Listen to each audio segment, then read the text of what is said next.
ସାଙ୍ଗମାନେ ଆଜି ମୁଁ ଭେଣ୍ଡିର ବହୁତ ଟେଷ୍ଟି ରେସିପି ଗୋଟେ ନେଇ ଆସିଛି। ଭେଣ୍ଡିର ବହୁତ ରେସିପି ତ ଆପଣମାନେ ଘରେ ଟ୍ରାଏ କରିଥିବେ, କିନ୍ତୁ ଥରେ ଏହି ଭେଣ୍ଡି ପିଆଜର ରେସିପିଟି ଟ୍ରାଏ କରନ୍ତୁ, ଦେଖିବେ ସମସ୍ତଙ୍କୁ ପସନ୍ଦ ଆସିବ। ହାତକୁ ଜମା ଲାଳୁଆ କିମ୍ବା ଚିପଚିପା ଲାଗିବନି।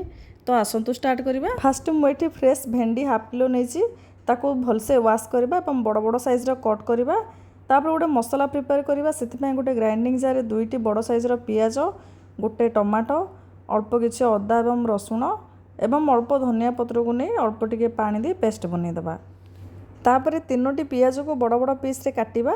ଏହିପରି ତା'ର ପାଖୁଡ଼ା ଗୁଡ଼ିକୁ ବାହାର କରିଦେବା। ତାପରେ କଡ଼େଇରେ ତେଲ 2 ସ୍ପୁନ୍ ନେବା।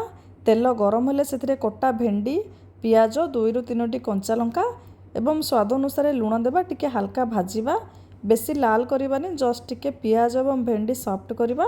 ତାପରେ ତାକୁ ଗୋଟେ ପ୍ଲେଟ୍କୁ ବାହାର କରିଦେବା। ସେହି କଡ଼େଇରେ ଆଉ 1 ସ୍ପୁନ୍ ତେଲ ଦେଇ ଜିରା, ଶୁଖିଲା ଲଙ୍କା ଗୋଟେ, ଅଳ୍ପ ହିଙ୍ଗୁ ଏବଂ ସେହି ପିଆଜର ପେଷ୍ଟକୁ ଆଡ଼୍ କରିବା।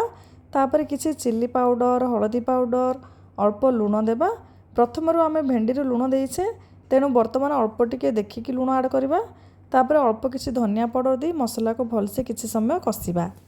ତାପରେ ଭେଣ୍ଡିକୁ ଦେଇ ଭଲସେ ମିକ୍ସ କରିବା ଏବଂ ଅଳ୍ପ ପାଣି ଦେଇ କିଛି ସମୟ କଭର କରିବା, ଯେପରିକି ଭେଣ୍ଡିଟି ଭଲସେ ସିଝିବ ଏବଂ ମସଲା ଗୁଡ଼ିକ ଭିତର ପର୍ଯ୍ୟନ୍ତ ଯିବ। ଏବେ କଭର ବାହାର କରି ଦେଖିବା, ବହୁତ ବଢ଼ିଆ ସେ ଭେଣ୍ଡି କୁକ୍ ହୋଇଯାଇଛି। ସେଥିରେ ଅଳ୍ପ ଗରମ ମସଲା ଦେଇ ଗରମ ଗରମ ଭାତ କିମ୍ବା ରୁଟିରେ ସର୍ଭ କରିବା। ଦେଖିଲେ ନା ସାଙ୍ଗମାନେ, ଘରେ ଥିବା ବେସିକ୍ ଜିନିଷରେ ବହୁତ ସହଜରେ ଭେଣ୍ଡିର ଏହି ରେସିପିଟି ବନିଗଲା। ଥରେ ଟ୍ରାଏ କରନ୍ତୁ, ଏଣ୍ଡ କେମିତି ଲାଗିଲା କମେଣ୍ଟରେ କୁହନ୍ତୁ। ରହୁଛି, ନମସ୍କାର।